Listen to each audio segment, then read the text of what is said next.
Hey guys, it's Daniel, and this is my Power Rangers Dino SuperCharge episode review of the 10th episode, Gone Fishing.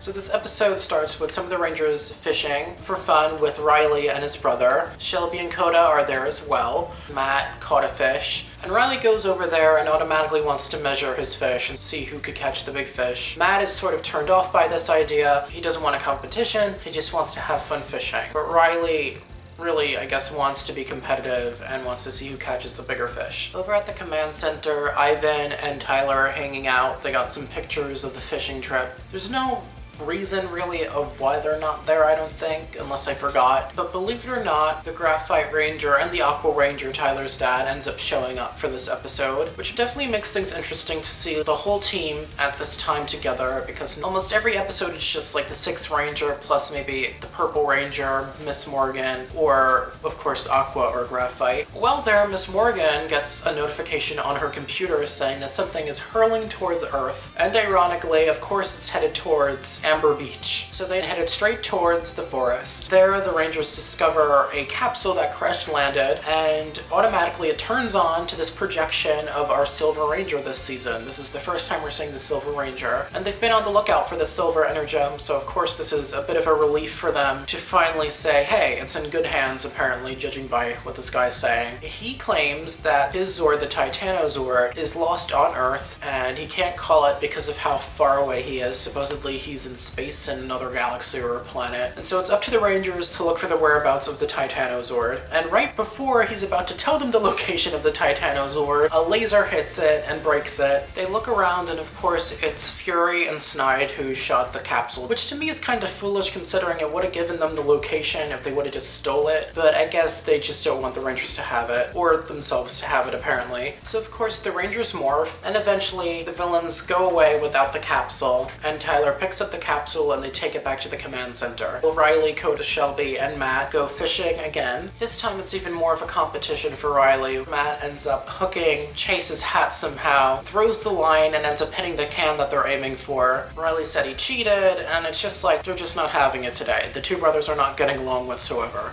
Eventually he gets frustrated and said he's gonna go fish alone on his boat, which was a pretty bad mistake. As we get further on into the story, we return to the villain's base. This time it's Snide speaking, not Heckle, our little friend that looks like Zeltrax, who unfortunately is not Zeltrax because I'm a big Zeltrax fan.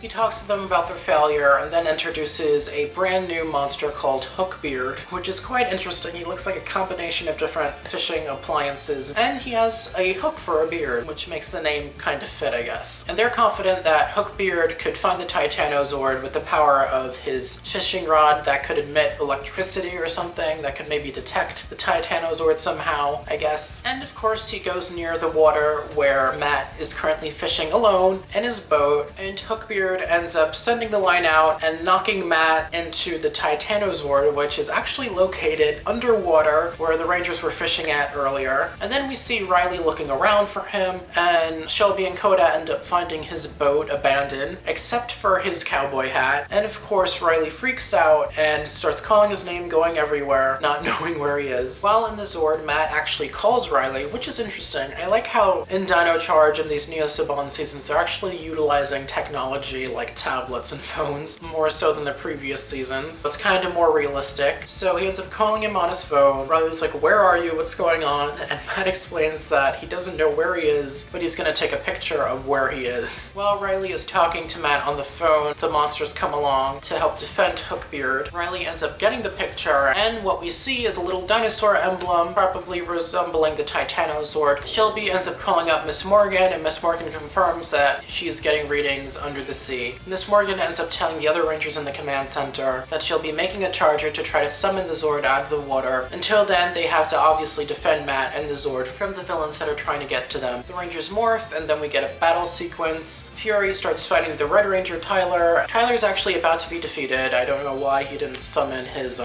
battleizer mode thing. And Keeper, out of nowhere, appears and attacks Fury and knocks him out, which is quite interesting because we really haven't seen Keeper fight except in the first episode, and ironically it was with Fury. While the Rangers battle Wrench and of course Sandra and Curio, who all end up showing up, he ends up lifting the sea with his staff to try to recover the Titanozord, pulling some Passion of the Christ thing, I don't know. And as the waves go by, the Rangers are running away. When all the seawater is removed, we get to see this huge CGI Titanozord, which looks almost more like a Zord fossil than a Zord because it's been down there probably for so long. The Zord slowly starts to awaken while they're having a final battle with Hookbeard. They end up defeating Hookbeard with a combination of all their powers, and of course this leads to him growing with 2 spike balls. They figure out that they have to put all their chargers into the Zord in order to activate it. The Titanozord is pretty awesome. It could actually use the attacks of their other Zords, like stomping and laser attacks, and it was pretty cool to see all their Zord's powers sort of combined with this one gigantic Zord. Eventually, from the Titanozord appearing, we get Matt teleported back to the beach where Riley demorphs and helps him out, while the other Rangers go and fight the gigantic Hookbeard. We go to the Zord battle, and what makes this Zord even more powerful is that it could actually turn into a Megazord itself. So all the Rangers, apart from Riley, are in this brand new Titano Megazord, and of course they end up defeating Spike Balls and Hookbeard. After that, we go to one of the most interesting scenes of the episode, where we see Heckle questioning Singe as to how he knew the whereabouts of the Titanozord. Because keep in mind, before the Silver Ranger could finish telling the Rangers where the whereabouts were, the villains destroyed it. So of course Heckle was a little bit suspicious. Instead of answering Heckle, Singe ends up trying to blast him and attack him, and they go through a little battle until Heckle ends up knocking him to the ground, and Singe actually runs out of the base, saying that Heckle has no idea how powerful his boss is. This of course indicates that Singe is not working for Heckle, he's working for a completely different villain. He goes back to this Epcot spaceship Earth-looking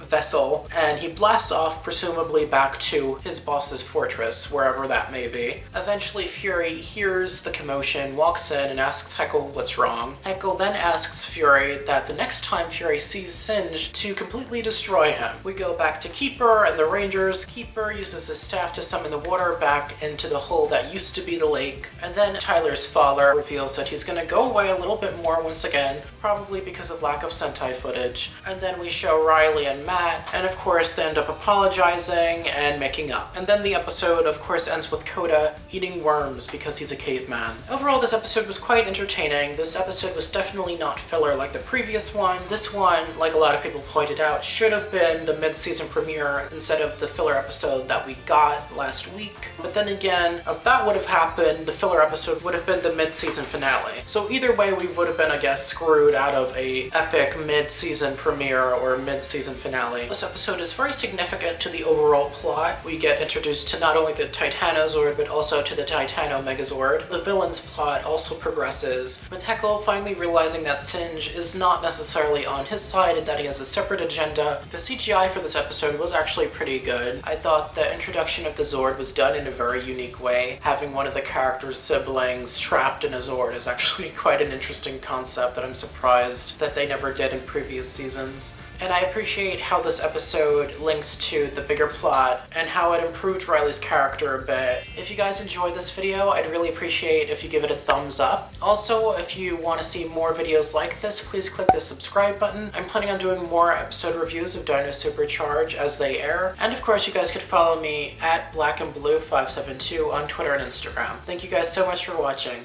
Bye!